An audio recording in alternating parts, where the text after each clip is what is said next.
Bueno, lo primero, bienvenidos a todos. Muchas gracias por venir a esta presentación del libro Blas de Lezo, Monumento a un héroe.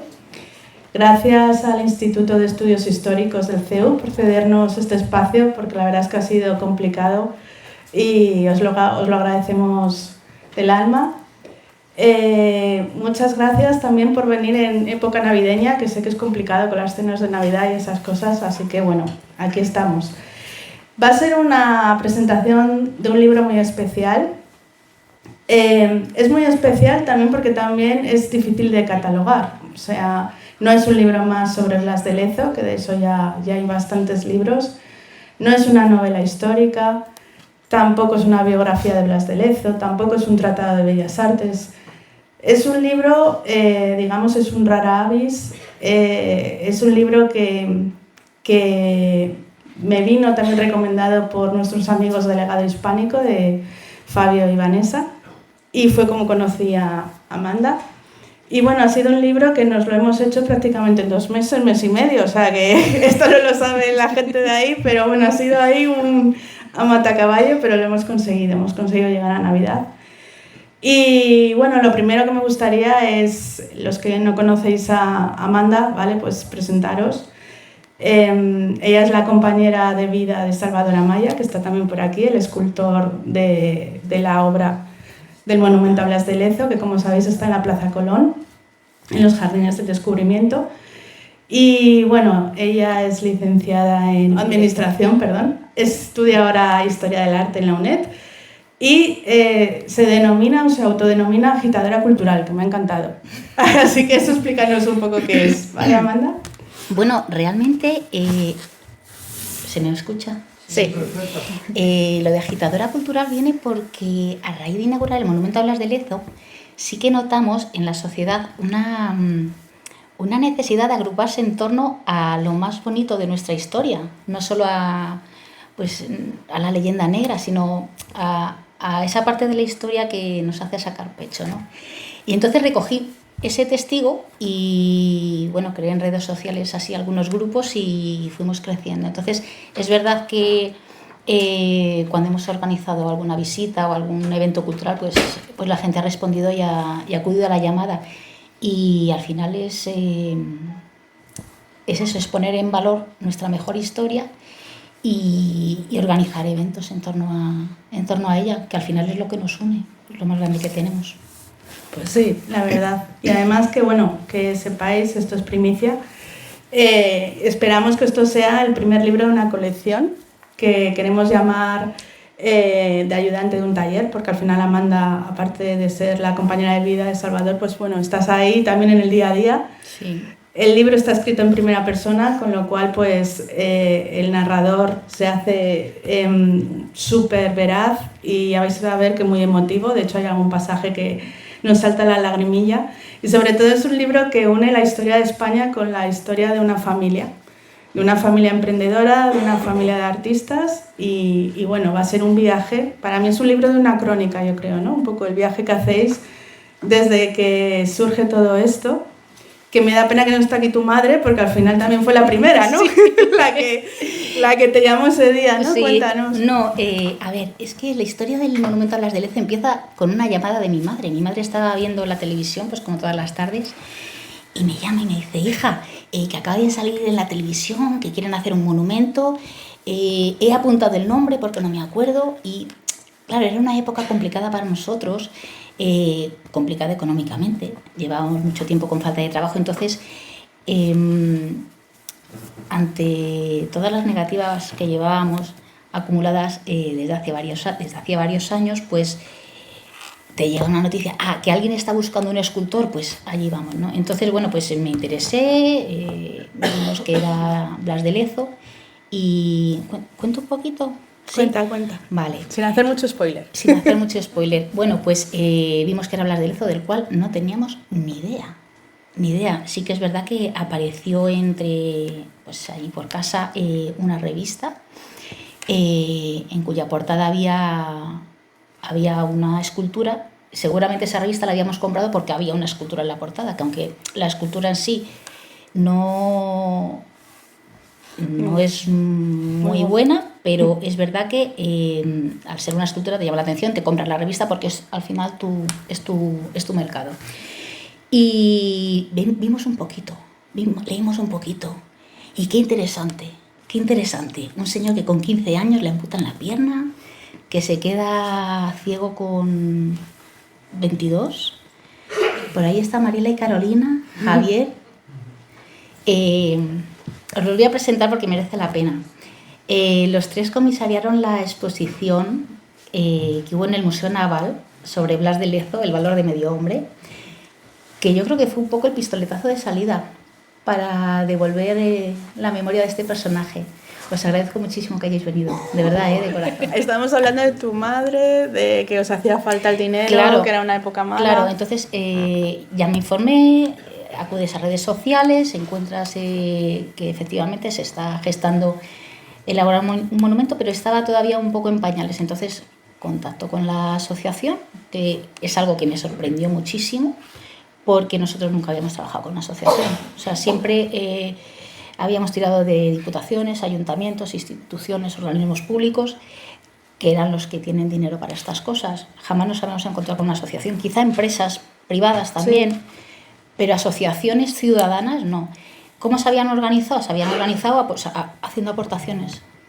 Un crowdfunding, ¿no? Claro, que se llama ahora. Claro, es que ellos lo pusieron de moda. Es que esto se había olvidado. La suscripción popular se había olvidado desde hacía... Pues es lo que viene luego en la presentación. Yo creo que desde primeros del siglo XX no se hacían suscripciones populares. Entonces, recuperar esa tradición tan bonita, poner de acuerdo a muchísima gente, que unos ponen 10, otros ponen 20, otros ponen 1000, lo que pueden, para poder erigir un monumento, pues no sé, es que fue precioso todo, o sea, todo. Entonces, bueno, todo acompañó. Lo primero... Vamos a hablar un poco de quién es Blas de Lezo, ¿vale? Porque a lo mejor alguien aquí en la sala todavía no conoce quién es. Yo tengo que decir que en el libro lo veréis, en la nota de la editora lo pongo. Yo hace 2 años, casualmente, no sé si es casualidades de la vida, siempre bordeaba la Plaza de Colón con el coche y bueno, aquel día quedé con unos amigos en la Plaza de Colón, encima de la Plaza de Colón. Me senté en un banco y de repente vi aquella estatua y dije, qué bonita, tengo que ir a ver quién es. No sé, impone, ¿no? Me levanté, vi Blas de Lezo, no le conocía, tengo que reconocerlo. Y mira, 2 años después estamos aquí presentando un libro de él. Pues o sea, no eres la única. A día de hoy, si vas a la Plaza de Colón, sigues viendo gente que se para, gente que le explica a sus hijos o a sus nietos, porque claro, llama mucho la atención, es un señor con una pata de palo. Como comentábamos antes, bueno, pues Blas de Lezo nació en Pasajes, en un pueblecito de Guipúzcoa. Pasajes ha sido, yo creo que el puerto más importante en el norte de España. Entonces, bueno, tampoco es nada descabellado que él pues quisiera ser marino.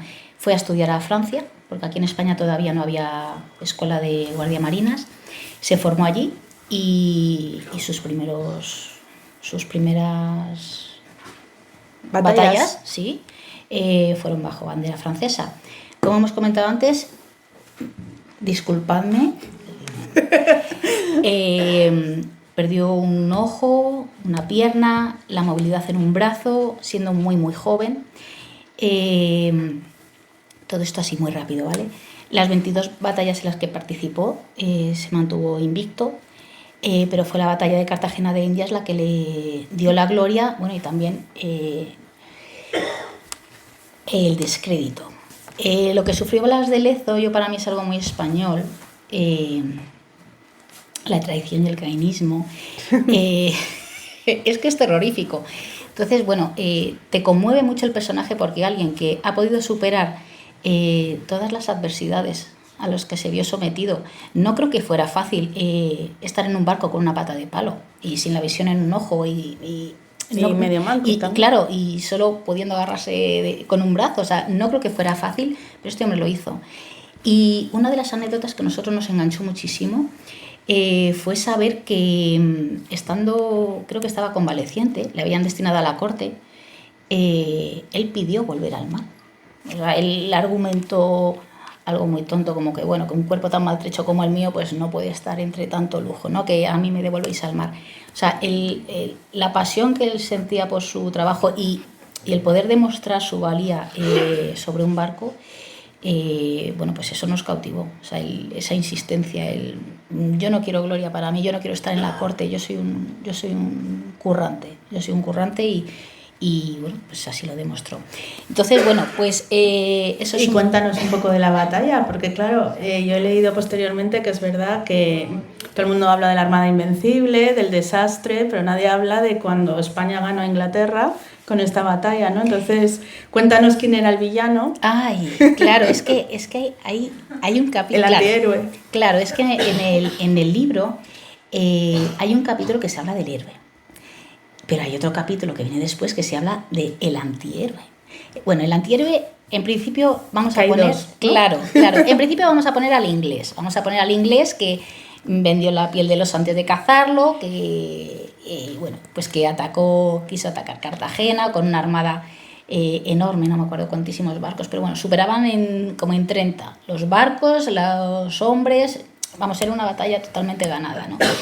Y vamos, fue tan arrogante que escribió antes de llegar a Cartagena, o sea, escribió a Inglaterra vendiendo la batalla como una victoria. Y claro, bueno, allí en Inglaterra, allí fuegos artificiales y las famosas medallas se acuñaron. Ese es uno de los villanos. Luego tenemos otro villano, es que hay mucha gente que no... Tú dilo. Venga, yo lo digo. Que en el libro lo cuentas. Los que estéis en el ejército de tierra me disculpáis, pero Sebastián Eslava, yo para mí, es verdad que puede tener una hoja de servicios intachable, puede ser también invicto, puede ser un magnífico teniente general, pero jamás en la vida podrá tener la categoría de héroe, pues por haber confiscado el diario de Blas de Lezo, por no haber dejado de explicar sus decisiones, le maltrató bastante.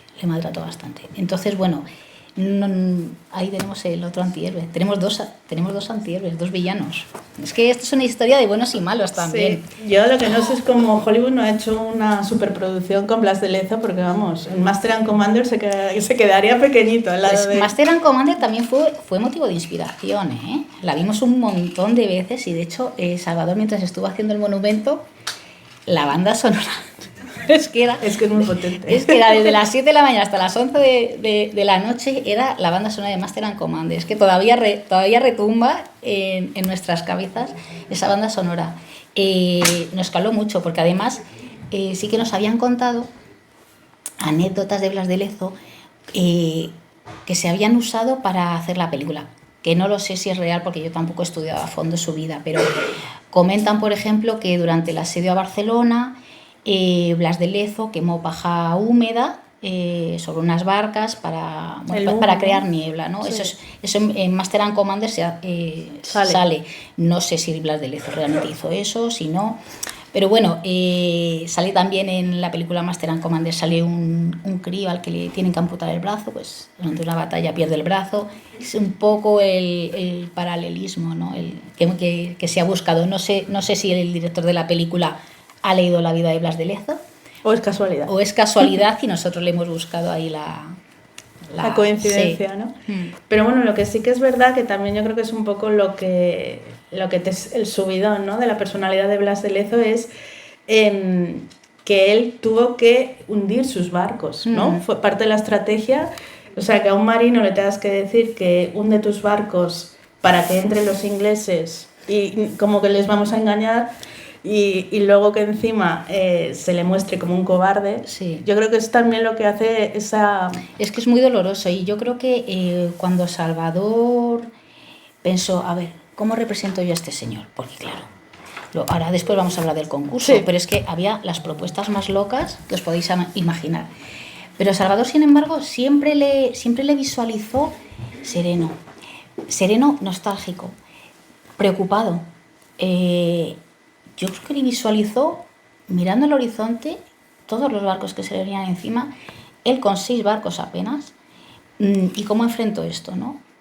Pero como hemos visto, Blas de Lezo no era un hombre de acción No era un hombre que desenfunda la espada y se pone... No. O sea, Blas de Lezo es un tío que ganó sus batallas con la cabeza, ¿no? Una estratega, ¿no? Claro, entonces la idea del boceto se fraguó ahí, se fraguó en la cubierta de un barco. Me gustaría, si me dejas, Amanda, que leyeras un poco. Hay un pasaje en el libro donde se imagina Salvador, ¿no? Esa imagen de Blas de Lezo que luego sirvió para hacer el boceto y luego posteriormente la estatua. Así que si quieres leérselo, yo creo que es muy bonito y muy entrañable. Pensó en la mar, se sintió ingrávido sobre la cubierta de un barco que se mecía suavemente sobre las olas. La madera crujía bajo sus pies con cada movimiento, y la misma brisa que acariciaba su pelo llenaba el aire unas enormes velas tejidas con lino y cáñamo. La velocidad constante refrescaba la piel de su rostro al tiempo que llenaba sus pulmones de aire limpio. El salitre quedaba impregnado en sus fosas nasales con cada respiración. Procuraba que fuera pausada, para que solo el ligero rumor de la quilla rompiendo las aguas matara el silencio. El sol empezaba a desaparecer por el oeste y su mirada quedó fija donde se apagaba el día. En su visión no había más barcos que el que le sostenía, ni más sangre que la que le bombeaba el corazón. No vio batallas, ni gritos, ni órdenes desesperadas. Solo vio un hombre cuya única compañía era su navío. Se sentía cómodo en él, quizá nostálgico por las aventuras compartidas y ya lejanas. Se erguía orgulloso con las manos cogidas a su espalda mientras miraba el atardecer en el horizonte. Yo creo que es precioso y que cada vez que miro la estatua veo ese pasaje claro. una y otra vez, ¿no? Es que esa era la idea, no representarle pues, en el fragor de una batalla, porque es que yo a Blas de Lezo no le veo un hombre de acción. Tenía muchísima fama, sus abordajes eran muy rápidos, pero no le veo de acción, sino le veo, pero por sus limitaciones físicas, le veo más pensando con la cabeza y trazando estrategias a seguir. Entonces, bueno, pues en eso se inspiró el escultor, creo yo. Creo que lo hemos contado ahí muy bien, ¿no? Lo que tú veías. Sí, yo creo que sí. Y bueno, luego también para quien no sepa un poco la historia, bueno, después de ganar a la Armada Británica, que se retirasen, a los 7-8 días, ¿no? Cogió unas fiebres, se supone, y falleció. Sí, en el libro también contamos algunas falacias y algunas certezas. Hay mucha gente que cree que murió en la batalla de Cartagena. No, murió tiempo después. Probablemente se le juntó las batallas recibidas, las heridas, ¿no? De otras batallas. Sí, con alguna enfermedad tropical, tabardillo. Dicen por ahí tabardillo. En la autopsia. Sí. No, autopsia no, porque no se sabe dónde está enterrado a día de hoy, ni creo que se sepa. Pero bueno, no murió en la batalla, murió el 7 de septiembre. Además, todos los años procuramos hacer un acto, homenaje, en el monumento a Blas de Lezo. En su memoria le ponemos unas flores, así que os animo a todos a venir cada 7 de septiembre a rendirle homenaje. ¿Y por qué crees que fue olvidado, repudiado? Bueno, fue olvidado yo creo que por culpa de Eslava. Es que había una lucha de intereses, claro, ¿no? Al final el virrey que... Claro, es que al final el rey lo que leyó fueron los informes del virrey y no los de Lezo. Entonces, claro, los informes eran demoledores. O sea, Blas de Lezo había desobedecido las órdenes, bueno, había actuado como un cobarde. Es que es criminal. Entonces, bueno, pues le desposeyeron de todos sus títulos, de sus bienes. De hecho, su mujer se tuvo que ir con los niños a vivir con el suegro, con el padre de Blas de Lezo, porque se quedaron sin nada, ¿no? Les embargaron, ¿no? Creo sí. que les embargaron todos los bienes a la familia en España. Sí, entonces él no se enteró, él murió antes. Fíjate, imagínate morir sabiéndolo, menos mal que murió sin saberlo. Sí. Pero qué mal, qué mal. Entonces, bueno, pues ha estado muy olvidado. La Armada sí que tiene una fragata con su nombre y, bueno, en la Armada sí saben quién es, pero la sociedad no. Y no sé a qué se ha debido, porque un personaje con una historia tan apasionante no sé a qué se ha debido. Ese olvido, bueno, no sé, como tantos otros quizá. Bueno, y aquí entroncamos con la segunda parte del libro, que es un poco, después de conocer la historia de Blas de Lezo, hace justo ahora casi 11 años, ¿no?, surge una asociación que decías tú antes, que es la Asociación Blas de Lezo, en la que se juntan más de 800 aportantes, espera, ahí me voy a poner, que quieren rescatar un poco ese espíritu, ¿no?, de héroe, de los valores, de valentía. Realmente fue una persona y no le vamos a quitar el mérito. Realmente fue Íñigo Paredes. Tengo entendido que él visitó la exposición que hubo en el Naval y quedó prendado de la historia de este personaje y quedó sorprendido de por qué no se conocía nada de este personaje. Y él decidió hacer algo por su país. Yo quiero devolverle a mi país la memoria de este hombre en forma de monumento público. Entonces creó la asociación para darle forma legal, para recaudar las aportaciones económicas, para hablar con instituciones, porque es lo que te comentaba antes, es que, mira, mi amiga, la que estáis sentada en segunda fila, me dijo un día, dice, es que poner un monumento en Madrid no es como comprar una silla en Ikea. Digo, efectivamente. Digo, es que tú, claro, es que tienes que poner de acuerdo mucha gente, hay que poner de acuerdo. Sí que es verdad que el ayuntamiento en aquel momento estuvo muy receptivo. Y la asociación, bueno, pues tuvo muchas facilidades, pero bueno, la asociación pagó la estatua, la asociación pagó el pedestal, el ayuntamiento solo tuvo que pagar la cimentación y bueno, y organizar la inauguración junto con la Armada, que fue un éxito. Pero bueno, que luego hay mucha gente a la que poner de acuerdo, porque no es solo la alcaldesa, por ejemplo, en aquel momento, que era Ana Botella, no es solo poner de acuerdo a la alcaldesa, es que la alcaldesa tiene que hablar con su concejal de cultura, el concejal de cultura con el concejal de distrito con concejalía de obras, concejalía de parques y jardines, concejalía de urbanismo, seguridad, ¿no? Claro, urbanismo. Es que son muchísimos técnicos a los que hay que poner de acuerdo para instalar un monumento en un espacio como Madrid. Entonces, bueno, pues la verdad que es una labor la que se hizo muy... A mí me parece admirable, porque a día de hoy no hemos podido repetirla. Con tanta celeridad, no. Y yendo un poco para atrás, que me he saltado esto, hay una frase que dice mucho Salvador, que me gusta mucho, que es: la escultura también es cultura. Y es verdad que la escultura a veces es como un poco la hermana pequeña o la menos favorecida, ¿no? Es la más olvidada de las bellas artes. Sí, la gente... A ver, tú cuando voy a ir a un museo, cuando dices voy a ir a un museo, estás pensando en pintura. Llegas al museo y seguramente veas un frontón maravilloso, unas columnas, veas arquitectura. Pero la escultura suele estar oculta. La escultura en los museos no se valora mucho. No. Y sin embargo, cuando tú hablas de escultura, lo que te viene a la cabeza es pues, un David y Miguel Ángel. O sea, te vienen esculturas que están en museos. ¿Cómo puede darse a valer la escultura? En la calle. Porque la pintura no puede competir.